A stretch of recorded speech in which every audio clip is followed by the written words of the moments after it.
I'm delighted to be joined by Professor Kenneth Armstrong, who is Professor of European Law here at the Faculty of Law at the University of Cambridge and Director for the Centre of European Legal Studies.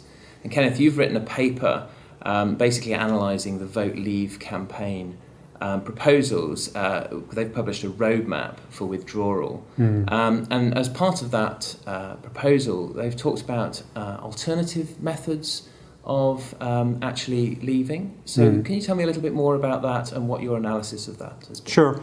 In one of our other videos, we talked about what's called the Article 50 withdrawal process. This was a mechanism introduced in the Lisbon Treaty to actually allow a member state to withdraw from the European Union. And it sets down certain rules and timeframes for that process.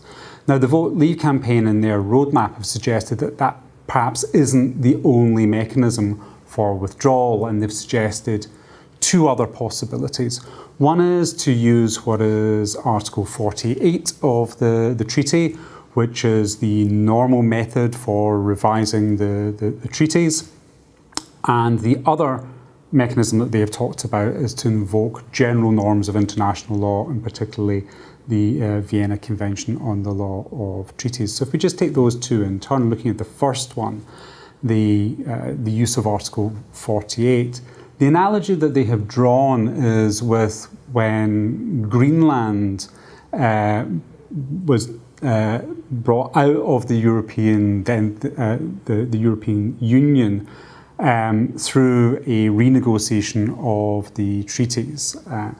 So there wasn't a formal withdrawal mechanism in place at the time under what is now the Lisbon Treaty. And so the Vote Leave campaign have used that analogy to say, well, there's another mechanism for so doing. But there's two reasons why that's not going to work, and one further reason why it's not really a good idea anyway.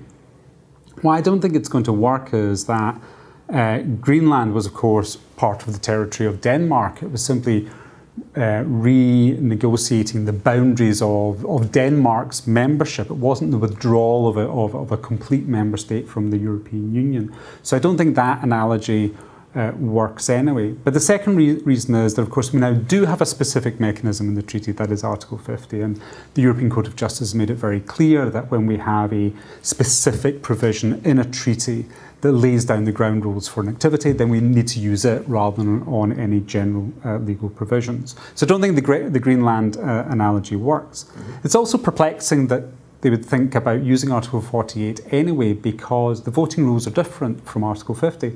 That is to say, every national government has a veto, and potentially every national parliament has a veto, in that any renegotiation of the treaties under Article 48 requires ratification in the member states. So I don't think the analogy works, and I don't think it would in fact be more desirable to use that mechanism for the UK because of the possibilities of veto rights. The other mechanism then is the Vienna Convention of the Law of Treaties, which lays down, if you like, the general international law framework on treaties. And yes, there are provisions in the Vienna Convention that might allow for withdrawal from a treaty in a much shorter space of time. So you might think, well, that might be desirable. But the Vienna Convention itself makes clear that its provisions only apply to international organisations to the extent that the rules of those international organisations themselves don't lay down more specific rules. And of course, Article 50 is the more specific rule in the case of the European Union. So I think the arguments that suggest that the Vienna Convention can be invoked are somewhat implausible. And my experience of reading many judgments of the European Court of Justice is that it would be unlikely to support the use of a more general international law framework when there is a much more specific European law mechanism laid down in Article 50. Of course. So you said there about time. That's a very interesting point, because something else that the roadmap actually identified was a general principle of trying to get the withdrawal complete before May 2020. And how do you analyse the possibility of that? And I think one of the interesting contributions that the roadmap makes is to say that following the vote on Thursday, we then need to think about then what will happen, both in terms of domestic law and at European level, over the course of the next Parliament. And the suggestion in the document is then that over the course of what would be the next 4 years, taking us up to May 2020. The withdrawal agreement would be negotiated and finalised, and this would be a realistic time frame. Now, the one important thing to say about that, of course, is that the time frame that matters is the time frame in Article 50. Article 50 itself tells us that once a member state notifies the European Council of its intention to withdraw, then the clock starts running, and there is 2 years to negotiate the withdrawal agreement.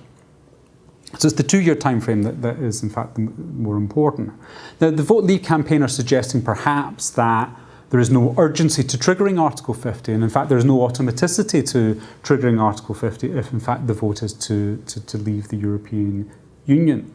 That said, the Prime Minister and indeed the Treasury have indicated that if the vote is to leave, then it is likely that Article 50 will be triggered fairly quickly.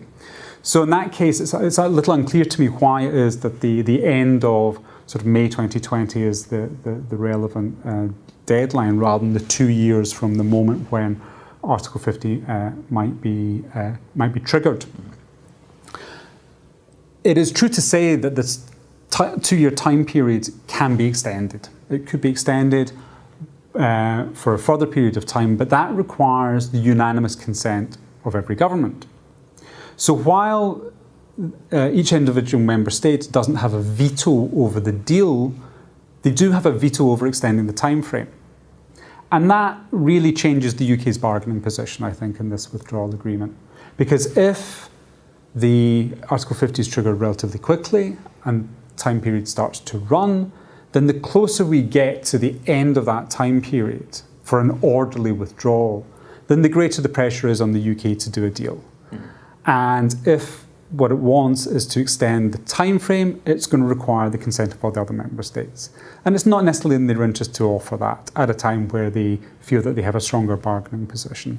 So I think that it is entirely plausible that a withdrawal agreement can be done in this time period, but the rules of Article 50 don't necessarily work in the UK's favour in terms of bargaining power. But also in terms of the substance of the deal, of what is capable of being negotiated in 2 years. I think everybody now accepts that Article 50 is ambivalent, in that, in essence, there are 2 elements to it. One is, if you like, the divorce, the withdrawal in and of itself, which could simply be done and dusted without too great difficulty. But the other element is, of course, the future relationship of a withdrawing state with the European Union, and particularly if it wants to agree rules on trade and access to the single market, etc., etc. And so, in order for all of that to be done in a 2-year time period, using the rules of Article 50, that tends to me to suggest a relatively limited type of agreement, including the divorce and including a relatively, more like a Swiss-style EU free trade deal. We've talked before about the kind of models that there might be out there, whether it's an EEA-style agreement or other types of future relationship. It's my reading of the Vote Leave roadmap is that it's pushing towards a very minimal Swiss-style free trade agreement, maybe with future agreements after withdrawal, negotiated using the normal EU rules on trade, on sort of sectoral issues over time. So I think the thrust of the roadmap is interesting in suggesting that perhaps that's what they have in mind, a Swiss-style free trade agreement supplemented by bilateral arrangements over time. Sure. Yeah, the time frame is really going to enforce on us a very lightweight agreement at this point. I mean, I think it will be to get into some of the more difficult procedural rules, the more dense the agreement is, including areas that are outside of what we call the exclusive competence of the European Union, those areas which are shared powers between the EU and the member states, then we end up with something which is called a mixed agreement, because it involves not just the powers of the EU, but also the powers of the member states. Article 50 tells us about the negotiation on behalf of the Union, therefore in terms of its powers and competences. The more we add in elements that are also within the powers and competences of the member states, and they are relatively extensive, then the more it might be a so-called mixed agreement. The difficulty there is that will require unanimity, and that those elements will also require ratification. So in order to avoid those elements of potential veto power, whether of national governments or of national parliaments, one might understand that the Vote Leave campaign would push for something within the trade policy competence of the European Union, the common commercial policy that is, in principle, at least an exclusive competence of the European Union, to allow that negotiation to go ahead and be carried out within that time period.